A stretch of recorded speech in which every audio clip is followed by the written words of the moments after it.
রাশিদার নাম, রাশিদার নাম। আচ্ছা, রাশি এখনো আসেনি না? আসেনি? সে কি? তো কখন বেরিয়েছে? ওরা দুজনে এখনো আসছে না কেন বলতো? হ্যাঁ মা, শোন, বলো। আমি একটা জিনিস ভেবেছি। কি?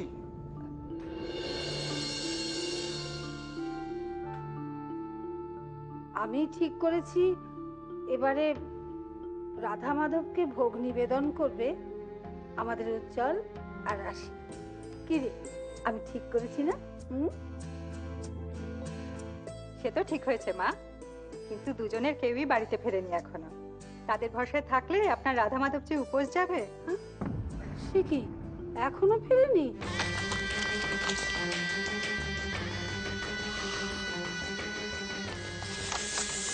সরলা, তুমি এই ফাইলটা আমার জন্যই এখানে রেখে গেছিলে, আমার জন্য।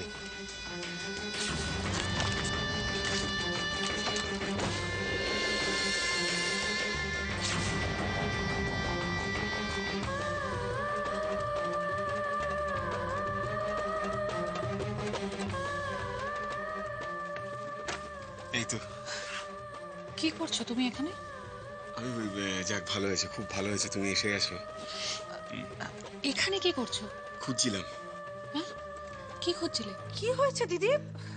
তোমাকে ভীষণ টেন্স দেখাচ্ছে। কি হয়েছে? উজি কি ফোন করেছিল? না না, ও তো আমার ফোনই ধরছে না। ওইদিকে কি হচ্ছে না হচ্ছে আমি কিছুই বুঝতে পারছি না। বোঝার আর কিছু নেই দিদি, যা হওয়ার হয়ে গেছে। আরে না, ওই প্রমোতেশ সেদিন উজি ওকে অপমান করেছিল তো। আরে লোকটা তো সুবিধের না। উজিকে বিক্রমপুরে তোমাদের যেতে দেওয়াই উচিত হয়নি, ওকে আটকানো উচিত ছিল। আচ্ছা, আটকাবো কেন? ওর তো একটা প্ল্যান আছে, প্ল্যান নিয়েও গেছে। ফিলে তো সব জানতে পারবো। এতে কিসের ভুল? আননেসেসারিলি কামান পেতা তুমি আমাকে।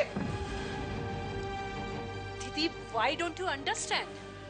আরে বাবা, বিক্রমপুরে গেলে ওরা তো স্বাভাবিক নিয়মেই একই ঘরে স্বামী স্ত্রীর মতো থাকবে। কোনোভাবেই রাশির সঙ্গে যোগাযোগ করতে পারছি না।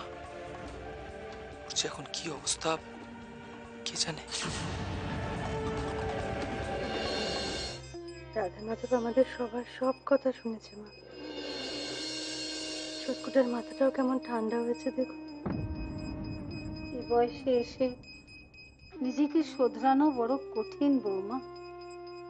মাথা যদি ঠান্ডা হয় ভালোই।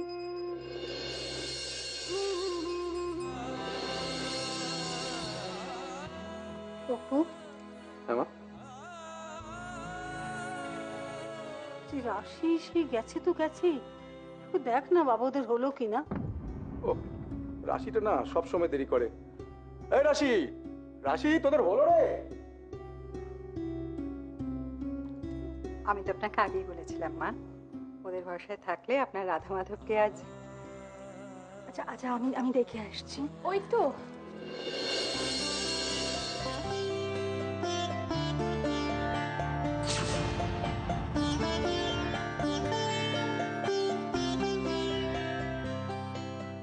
ওই তো ওরা এসে গেছে।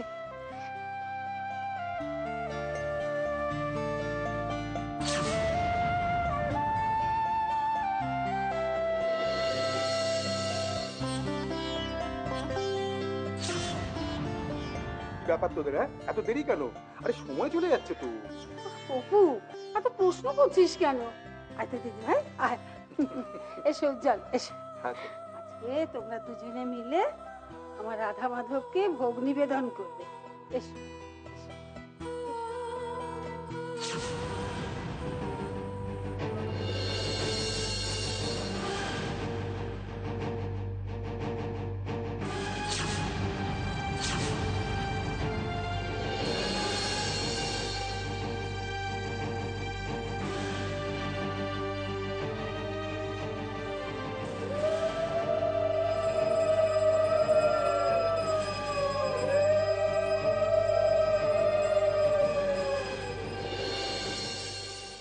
রাশিদার নাম,